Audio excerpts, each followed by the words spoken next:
Hello guys, welcome to my channel and to a quick little watercolor birthday card tutorial.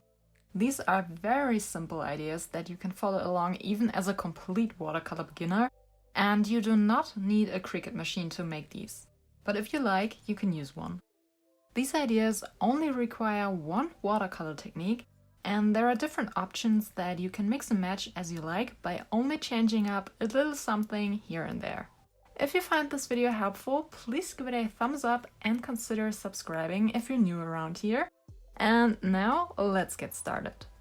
First of all, you will need some materials, and we will start with the most obvious one. You will need some paper. I'm using the regular watercolor paper, but you could also use mixed media paper. The only thing you should pay attention to is the weight of the paper. I would recommend using paper with at least 300 GSM. You can either use the watercolor paper to fold it into cards, or you can use actual greeting cards and glue your design on top. That's totally up to you. Next, you will need some watercolors, and it doesn't matter if you're using a palette, tubes, or liquid watercolors. Just grab whatever you feel like using. And you will also need a watercolor brush, and I would recommend going with a bigger size here, so it can hold a lot of water and paint. If you don't have a Cricut or you don't want to use your Cricut, you will need an X-Acto knife or maybe some scissors, even though I would rather recommend the X-Acto knife here because it's more precise. The next thing is completely optional. If you want to add text to your card, you could use a label maker like I have here, or just use a fine liner. And I said it before, you do not need a Cricut, but if you have one, you can use it to help you cut and write. This is a lot faster, but definitely not necessary. I'll be using my Cricut in this video, but I'll let you know how you can follow along without the machine.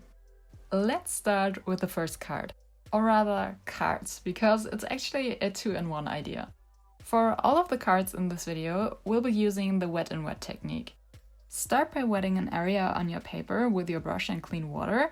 And now comes the fun part already. Pick some colors and apply paint to the already wet area. You can create a gradient from light to dark or just mix the colors as you wish. However, I would recommend not overdoing it and just let the paint flow and let it do its thing. And then let the paint dry.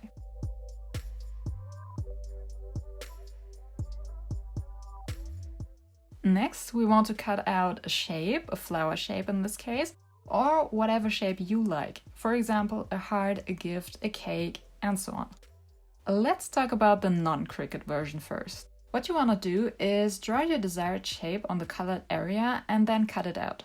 If you don't feel confident drawing freely, I would recommend using a resource like Canva to browse for free illustrations that you can print out on a separate piece of paper and then transfer to your watercolor paper as guidelines. When cutting by hand, remember that it gets more difficult the more complex the shape is, so I would recommend simple shapes here. Also, try to leave the excess paper in one piece and don't cut it into shreds, we will need it for the second card. If you're using a Cricut, on the other hand, you can simply browse Cricut Design Space, choose an image, adjust it to your desired size, and let the machine cut it. Since the machine does the job for you, you don't have to worry about the complexity of the shape here so much. I would recommend testing every design with a separate piece of paper first, though.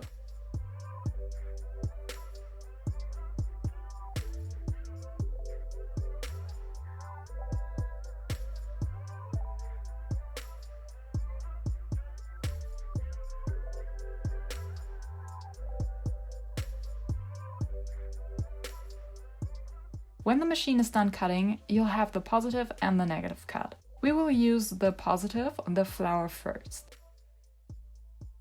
Glue it to card and leave some space in the bottom. I always put something heavy on top until the glue has dried. Last but not least, you can add something like Happy Birthday, and you can do this either by simply writing it with a fine liner, or use a label maker like I did here, or you can let your Cricut write for you. There is no right or wrong, just do whatever floats your boat.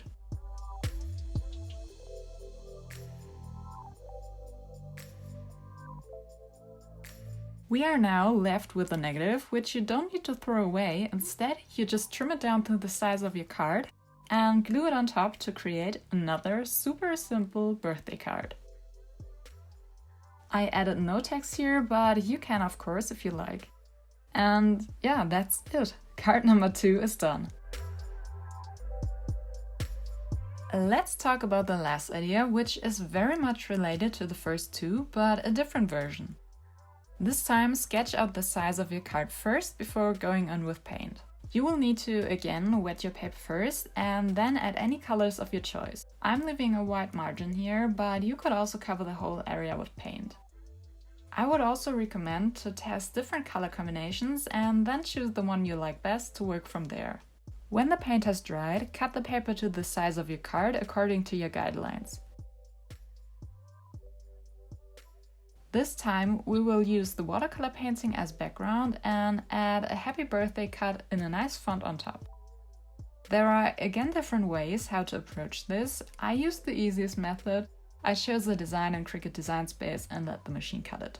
But you can do it following the same method I talked about earlier. Just transfer or draw some letters on a separate piece of paper and then cut it with an X-Acto knife. Again, the more complex the font, the more difficult to cut. But this design also works totally fine with block letters. If you don't want to cut letters, you could also write them with a fine liner or just use labels. And here are the final cards. These are all related ideas, but you can mix and match the different options as you wish. So if you don't like writing, you can cut out letters or make a label. Use watercolors as a background or as shape, or make watercolor letters, and so on and so forth. You can create tons of watercolor cards by only tweaking some little things here and there. If you have any questions, let me know in the comments. I hope you found this video helpful. If you did, please give it a thumbs up and subscribe to my channel if you haven't already. Thank you for watching and see you next time.